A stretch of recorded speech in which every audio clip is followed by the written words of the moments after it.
हमारे साथ मौजूद हैं जनरल रिटायर्ड जाहिद महमूद साहब, एयर वाइस मार्शल जनाब रिटायर्ड एजाज महमूद मलिक साहब, thank you very much for your time.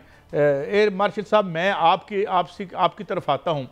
एक बड़ी प्रोवोकेशन क्या इसे कहें, और अमेरिका का जो एलाय है, तो फिर ये बात दुरुस्त है जो हेनरी किसिंजर ने कही थी कि हमारे दुश्मन नुकसान में रहते हैं but it is fatal to be our friend. तो एक अजीब पूरी सुबकी भी हुई कतर की, इस्लामी दुनिया की भी हुई, और अब तस्वीर ये जा रहा है कि at will Israel can strike anywhere in the Muslim world. और फिर तुर्की में भी कुछ हमास के अगर लीडर हैं, तो do you see now Israel going to the extent of attacking Turkey जो कि नेटो का भी मेंबर है, और इसमें हमारा क्या यानी एक होना चाहिए पॉलिसी पाकिस्तान की। जनाब air vice marshal retired Ejaz Mahmood Malik Sahab. बहुत शुक्रिया जी, बिस्मिल्लाहिर्रहमानिर्रहीम।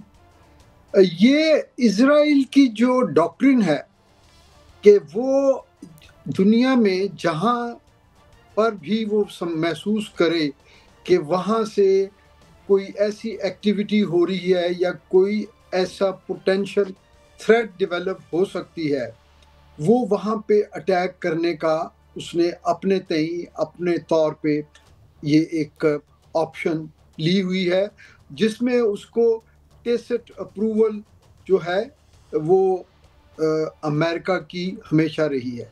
और इस सिलसिले की पहली जो स्ट्राइक थी वो इराक के एटॉमिक जो रिएक्टर था उस पे उन्होंने स्ट्राइक की थी अर्ली 80s में, अगर आपको याद हो। जहाँ तक आपका ये सवाल कि इसमें वो क्या इसी तरह की स्ट्राइक्स जो हैं किसी और मुल्क में कर सकते हैं, तो मैं ये अर्ज़ करूँ जी, इससे पहले वो ईरान पे तो कर चुके हैं।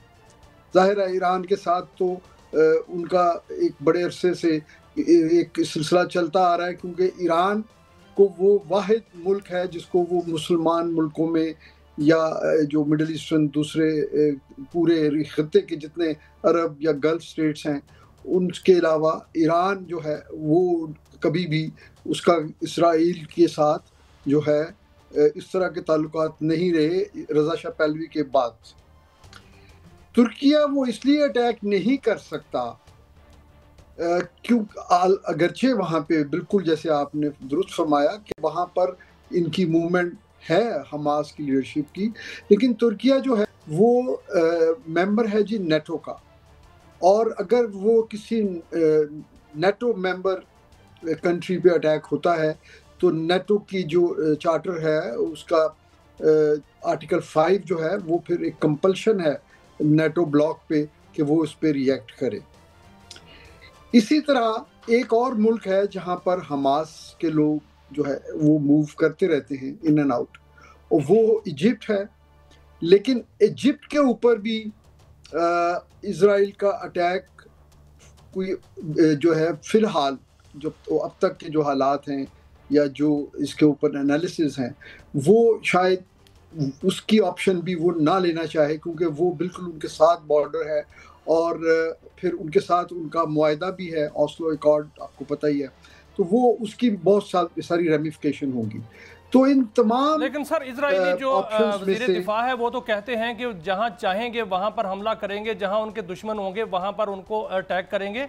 मैं जनरल साहब से सवाल करूंगा। जी जनरल साहब, मेरा सवाल यह है कि कतर एक फौजी ताकत है, उसके पास तमाम तर असला है, जदीद असला है, जदीद डिफेंस सिस्टम है, उसके पास मिसाइल सिस्टम है, उसके पास जदीद राफेल त्यारे भी हैं, उसके पास F-15 त्यारा है, उसके पास जो है वो यूरो फाइटर है, डिसाल्ट है, फाल्कन है और मिराज त्यारे भी हैं, उसके पास तमाम तर असला मौजूद है। लेकिन इसके बावजूद F-35 जो हैं वो वहाँ पर 15 त्यारे आते हैं और वहाँ पर हमला करते हैं, 10 बम गिराते हैं और चले जाते हैं। कहाँ से उन्होंने फ्यूल लिया सर, कहाँ से वो आए, कैसे उनको वो क्या रडार में नहीं आए, उनको कैसे जाने दिया गया वहाँ से? जी बिस्मिल्लाहिर्रहमानिर्रहीम, thank you very much for the invite, और काज़ साहब और शाहिद साहब आपको भी और एजाज मलिक साहब को भी बहुत सलाम। ये जो क्यूरी आपके अंदर ये तजस्सुस जो है ना जी, ये तजस्सुस अब न सिर्फ पूरी दुनिया में ये तजस्सुस पाया जा रहा है जो कंसर्न है अबाउट दिस वॉर, जिस जेनोसाइड के जेनोसाइडल जो एप्लीकेशन है उसके बारे में कंसर्न है। और ये अरब की आवाम भी अब पूछ रही है कि ये क्या हो रहा है।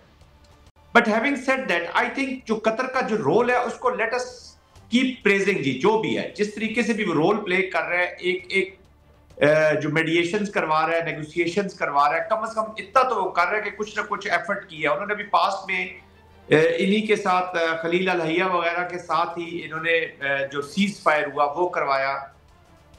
अब जो आप जिस तरफ इशारा कर रहे हैं, कुछ ना कुछ टेसिट अप्रूवल तो होती है जो as far as United States of America is concern, इनका तो ये स्टाइल है जी। This is not a new phenomena for me at least.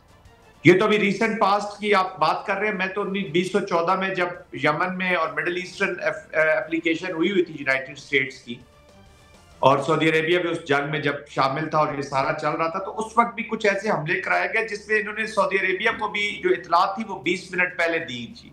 चले उसमें तो डायरेक्ट यूएस की इन्वॉल्वमेंट थी, बट इजरायली शेयरिंग, फिर व्हाइट हाउस से इस तरह का बयान आना कि जी हमने तो इतलात शेयर कर दी थी, विटकॉफ का भी बताया जा रहा है कि, और कतर ने उसको डिनाई किया है, कतर ने उसको डिनाई किया। लेकिन ऐसा बिल्कुल ठीक कह रहे हैं, एयर स्पेस न सिर्फ कतर की बल्कि जो नेबरिंग कंट्रीज हैं उनकी भी वायलेशन हुई है, उनको भी कोई वार्न किया गया नहीं किया गया।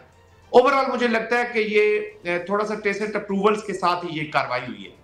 बट हैविंग सेड दैट, इसको हमास के ऊपर हमला मत समझिए शायद साहब, या इसको खलील हया के ऊपर हमला मत समझिए। ये एक्चुअली पूरे पीस प्रोसेस और अरब वर्ल्ड के लिए एक टेस्ट केस है जी।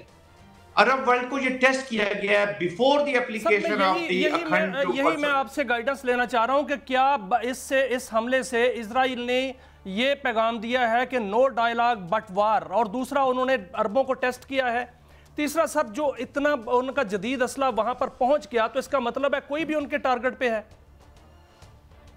जी बिल्कुल ऐसा ही है जी, इसमें तो कोई शक नहीं होना चाहिए किसी को। कि मैं वही पॉइंट की तरफ जा रहा था कि एक्चुअली जिस तरह भी एजाज मलिक साहब भी कहते कि अभी तक तो वो डायरेक्शनल गया है, उसको जहां जहां पे अपना एनिमी मिला है, मिलिट्री पॉलिटिकल लीडरशिप में, इंडिविजुअल में, ऑर्गेनाइजेशन में, कंट्री में, वो वहां तक जाता रहा। लेकिन अब इसके बाद जो ग्रेटर इजराइल है, जो जूइश ज़ायनिज्म का एक्चुअल एप्लीकेशन है, ये उसकी तरफ एक पहला इशारा हुआ है। कतर जैसा मुल्क which is the strategic partner of United States of America, CENTCOM जो टेम्पा फ्लोरिडा में उसका जो फॉरवर्ड बेस है वो दोहा में, सेंटकॉम की जो एप्लीकेशन है 21 ममालिक में इस रीजन की, वो दोहा से हो रही है। आई मीन उनका फॉरवर्ड बेस है जी, वो उसको इम्पैक्ट करते हैं। तो हैविंग सेड दिस, ये एक स्ट्रेटेजिक पार्टनरशिप अगर कतर के साथ कर सकते हैं तो किसी मुल्क के साथ क्या नहीं कर सकते। और ये बिल्कुल मैसेज दिया गया है, टेस्ट किया गया है, अरब यूनिटी को टेस्ट किया गया है, अरब डिप्लोमेसी को टेस्ट किया गया है। और अगर अरब ममालिक ने अपनी प्रोटेक्टिव मनूवर इस जगह पे न लगाई या इस मकाम पे न लगाई, हमास को तो चले जो नुकसान, गाजा का तो जो नुकसान होना था, या पैलेस्टाइन का, अब महमूद अब्बास देखिए उनके ट्रेवल बैन्स हैं, तो जितने भी पुरअमन तरीके हैं एक कॉन्फ्लिक्ट को रिजॉल्व करने के और पॉजिटिव पीस की तरफ जाने के, उन सारे को चैलेंज कर दिया गया। और इजराइल को एक टेसिट अप्रूवल है, वो जितना भी international order based rule based society. जन साहब मैं थोड़ी सी इंटरजेक्शन करना चाहता हूं, एक सवाल मुझे बड़ा बेचैन कर रहा है। मलिक साहब मैं आपकी तरफ आता हूं। Pakistan is the only potent force जो एट विल किसी को भी हिट कर सकती है विद वेरी लीथल और अपने कैपेबिलिटी भी डेमोन्स्ट्रेट करके रखती है। अब क्वाइट रिसेंटली जो वर्चुअल जो हमने देखा है हमारे साथ, जो एक किस्म का रोमांस अमेरिका का दोबारा से शुरू हुआ, इससे पहले भी हमारे हाथ जख्मी हुए अफगान वार में, तो क्या ये यानी जो चूंकि knowing pretty well that Pakistan is a force to reckon with, तो क्या हमारे साथ गुडी गुडी इसलिए हैं so that Israel could hit any other Muslim country while we will be diplomatically dealt with, या in so to say neutralized, कि हम इसमें ना आ सकें? इसको हम ऐसे देखें या किसी और तरह देखें? मलिक साहब जी बहुत शुक्रिया जी इस सवाल का। इससे पहले मैं कमेंट देना चाहूँगा जो आपने जनरल साहब से सवाल किया, क्योंकि वो एयर डिफेंस से रिलेटेड था, तो मैंने सोचा कि मैं भी अपना थोड़ा सा उसमें हिस्सा डाल दूँ। देखिए कतर के पास तकरीबन 96 उनके पास लेटेस्ट जहाज़ हैं जिनके नाम आपने लिए। उसके बाद उनके पास एक बड़ा अच्छा रोबस्ट कमांड एंड कंट्रोल और सर्वेलेंस सिस्टम है, प्लस उनका 2 लेयर डिफेंस सिस्टम है, ग्राउंड बेस मिसाइल सिस्टम्स हैं, यानी मीडियम टू लॉन्ग रेंज में उनके पास पैट्रियट सिस्टम है, और शॉर्ट टू मीडियम रेंज वो कवर करते हैं अपनी NASM से जी, जो नॉर्वेजियन सिस्टम है।